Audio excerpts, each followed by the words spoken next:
माध्यम से 15 जगह पर आज कंक्रीट रोड के भूमि पूजन का काम हम लोगों ने किया है। और भारत सरकार के राष्ट्रीय हेल्थ मिशन के माध्यम से भिवंडी शहर में 200 बेड का महिला और बच्चों के लिए उप जिला रुग्णालय, उसका भी भूमि पूजन आज हम लोगों ने किया। विकास के दृष्टिकोण से भिवंडी शहर को परिपूर्ण करने के लिए भारत सरकार और राज्य सरकार दोनों कटिबद्ध है। आज लगभग इन कामों का अगर कीमत देखा जाए तो लगभग 300 साढ़े 300 करोड़ रुपए के सारे काम है जिनका भूमि पूजन हुआ है।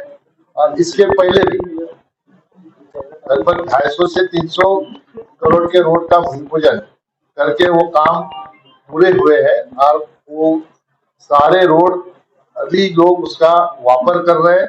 भिवंडी शहर में कंक्रीट रोड पहली बार इतने बड़े पैमाने पे देने का काम तत्कालीन मुख्यमंत्री देवेंद्र फडणवीस जी ने किया।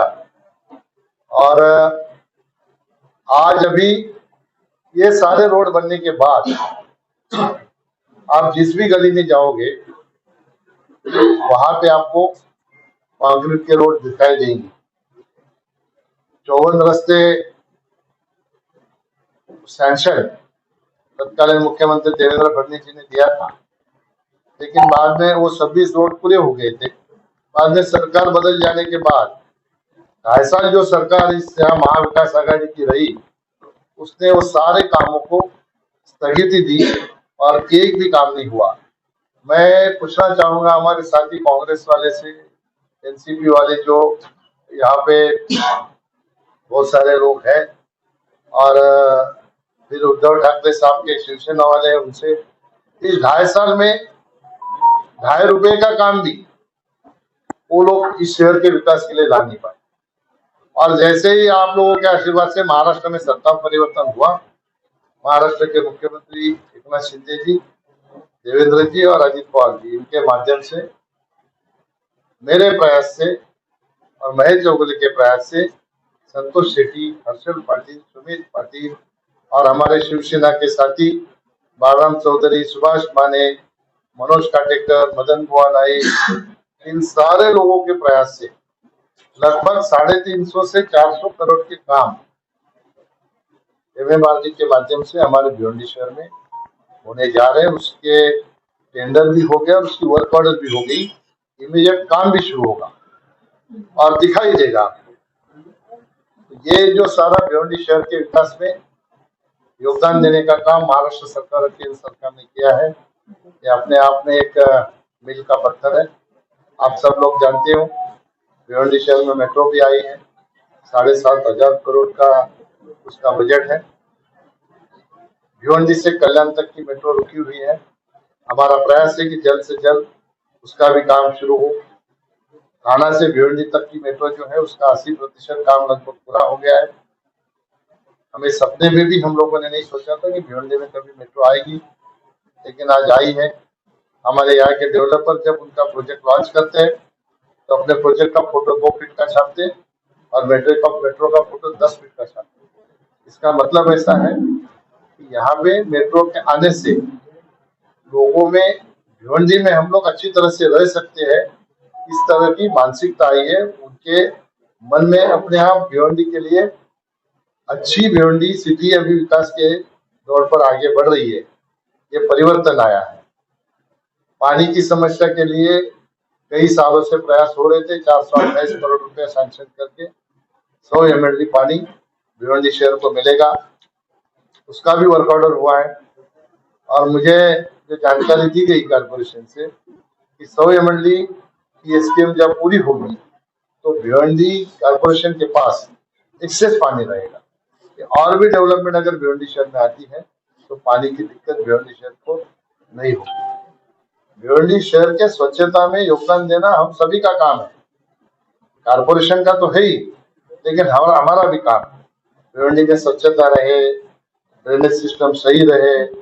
मैं कारपोरेशन को जरूर, कमिश्नर को बोलूंगा, ये जो सवाल आप लोगों ने उठाया है, इस सवाल का निराकरण करने के लिए उनकी यंत्रणा किस तरह से अपना योगदान देगी, काम करेगी। हर जगह का अपना अपना स्वभाव होता है।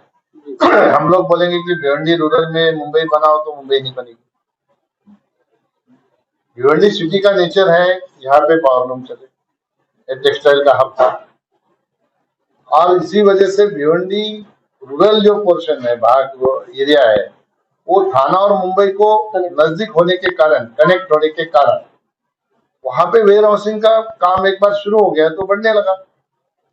पूरे देश का जहां पे भी देश में माल जाता है तो पहले भिवंडी में दम होता है, जेएनपीटी से आके फिर वो चला जाता है।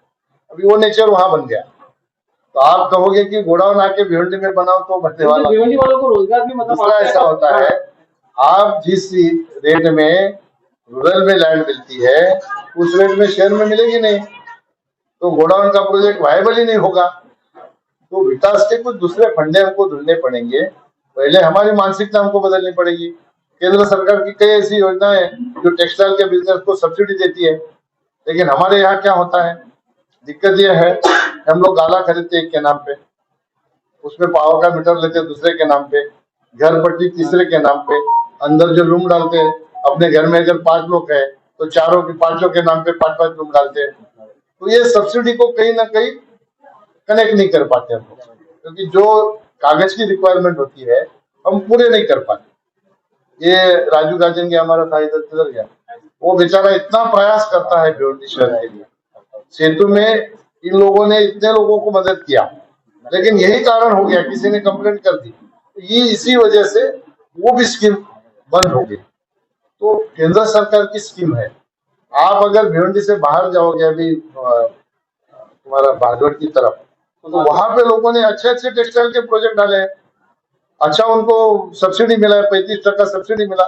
अगर किसी ने 50 करोड़ खर्चा किया है तो 35% कितना होता है देखो, लगभग 17.5-18 करोड़ रुपया का सब्सिडी केंद्र सरकार के माध्यम से उनको मिला है। कई हमारे ऐसे साथी है, एक संतोष सिटी भी एक बार एक साथी को मेरे पास लेके आए थे, उनका सब्सिडी 5 करोड़ का रुका था। तो केंद्र सरकार की योजनाएं है, लेकिन हमें कानूनन काम करने की आवश्यकता है।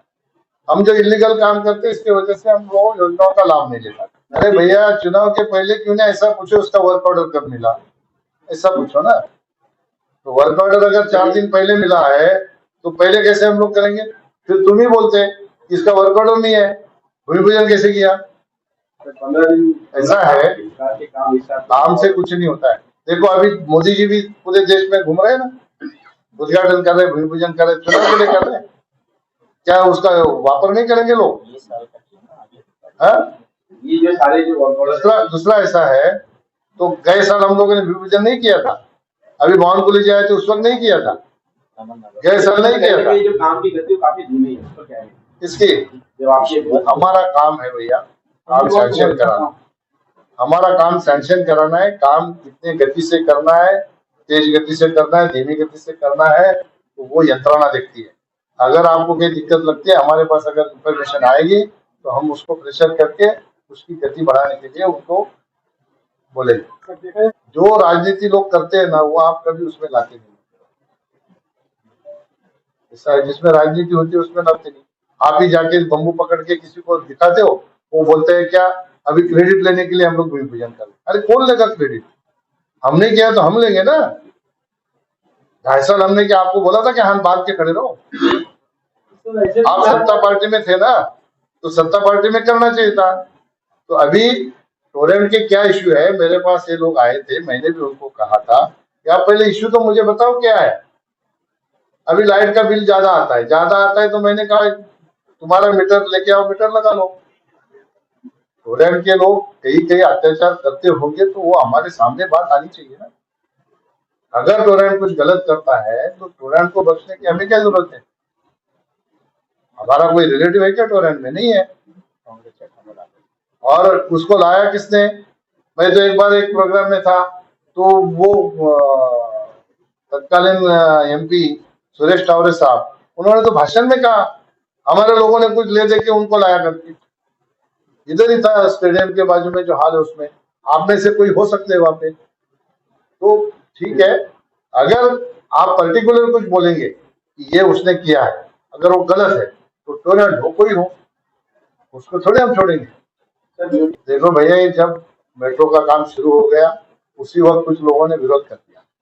आप लोग जनता की आवाज बन के आप लोगों को भी ये मुद्दे को उठाना चाहिए कि क्यों रुका हुआ है। तो उस वक्त कुछ लोगों को ऐसा लगने लगा कि हमारी दुकानें चली जाएगी, ये चला जाएगा, वो चला जाएगा, और फॉरेस्ट के जगह में होने के कारण कॉम्पेंसेशन नहीं मिल रहा था।